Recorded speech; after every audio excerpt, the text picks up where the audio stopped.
to Forza Friday, and with me is Stephen Gibbs, who's got a what, Stephen? A 1960 Alfa Romeo. A 1960 Alfa Romeo in the mountains. It doesn't get much better than this. Coming up next on Forza Friday on the Fast Lane Car.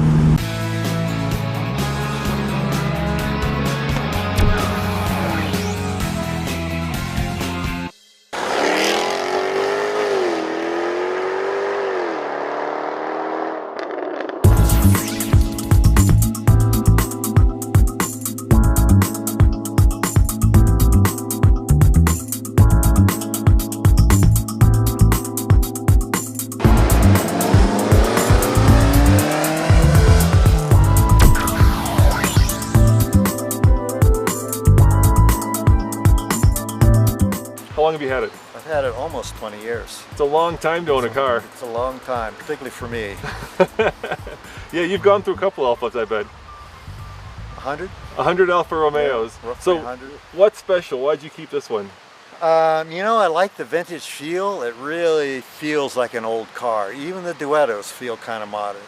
The looks, obviously, I like that it's small, with the convertible top completely hidden away and sheet metal across the top. It's actually more rigid than the later cars.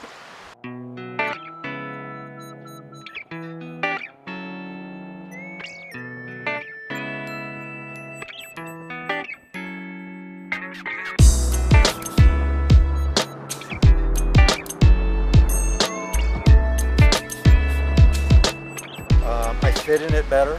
The later cars, I'm Stretched out. Knees up, arms out. This fits me perfectly without any modifications. Those are kind of the things in a nutshell. It's fast enough. I can go fast without being too illegal. Yeah, on the back it says 1300, but that's not a 1300 under the hood, is it? No, not in the mountains. It's a 1750. So why'd you decide to switch it out? A little more torque. Yeah? Mainly a little more torque. Get around the hills a little better. Pass Subarus that are in your way. Things like that. And what is it about Alfa Romeos that drew you? What makes this such a special brand for you? A nice combination of styling, engineering, and fuel economy. So you get the best of all three. I feel I get the best of all three. Yeah, it meets my needs really well. And the fact that it's Italian doesn't hurt, and the fact that it's resale red. Italian stuff. it is. This was the Pininfarina blue originally, but it was repainted red before I bought it.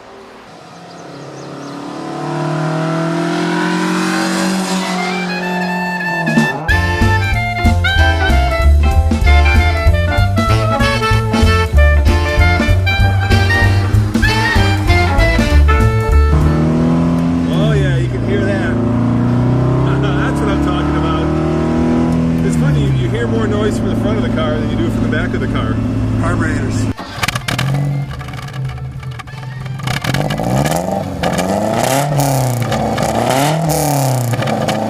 Well, and the other thing about this car is you sit so low, and yet you're right. You're not. It's not uncomfortable, right? You're not like, you don't feel like you have to be a monkey to fit in the vehicle. It's actually normal.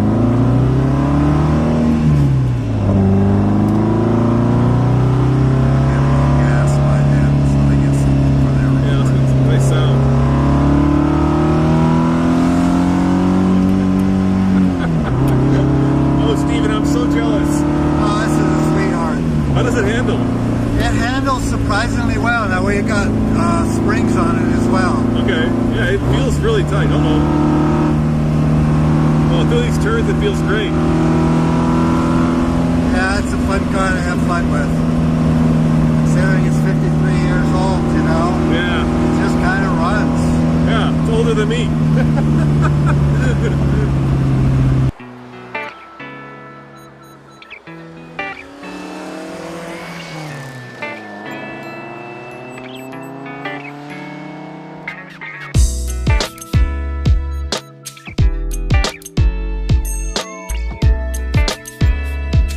So how rare are these? How many? I believe 56 through 65, they made roughly 25,000 cars, right in that range.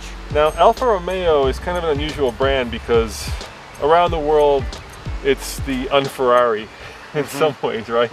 It's the brand that people who either don't like the reputation that Ferrari has or quite can't afford a Ferrari go for. Unfortunately, in America, the brand went away, and so people aren't that familiar with it. Do you know a little bit of the history of the brand? Well, Ferrari used to work for Alfa. That's right. Back in the day. Yep. So there's definitely some Ferrari blood in it. I do find that Ferrari owners come up to me and want to talk about the Alfa, even though they own a Ferrari. They still, their heart has a place for Alfas in it. After the war, they got into more quote middle class cars like this, cars like the 1900s.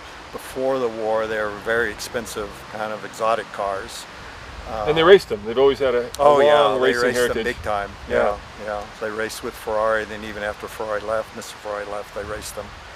Was this a specific American import? Did they do a lot of these? Well, actually, more convertibles were imported to America than were sold in Europe, because Europeans, this is, you know, not that far from post-war. Yep. They were buying coupes and sedans. And they had no money. They didn't have the money to buy toys like this. Yeah. But so we did. There's very few coupes here, and a lot of spiders.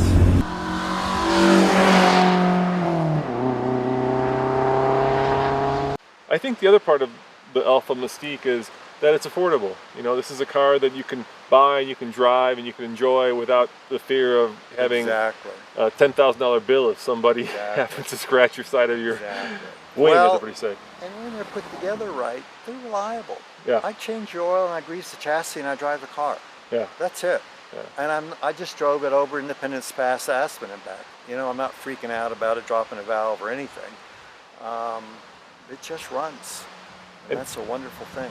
And how much is this car worth, would you say, today? You know, that's a good question. I'm not real up on the market. Someone very recently told me in the low 40s. Okay. And how much did you buy it for? 8,800. But that's not what it's about. All right. No, of course not. But it's interesting just how much the value of these cars have gone up. Well, but that's cheap if you look at everything else. I mean, even, you know, Triumphs and Austin Healey's. Well, Austin Healey's are, you know, $70,000, $80,000 cars these days. Everything's gotten so expensive. So these are still very affordable cars, and they're a lot of car for the money.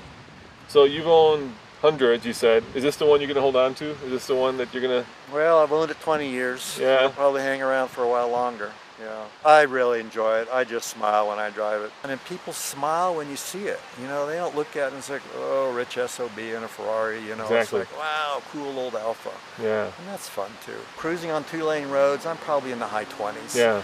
You know, it's kind of a fat cam and it's got dual Webers, and you just can't beat modern fuel economy for modern fuel injection for fuel economy. I think my BMW gets better fuel economy than this thing. I bet you it doesn't sound better. It doesn't sound better. It handles better. Well, thank you very much for sharing your car with us. I appreciate it, Stephen.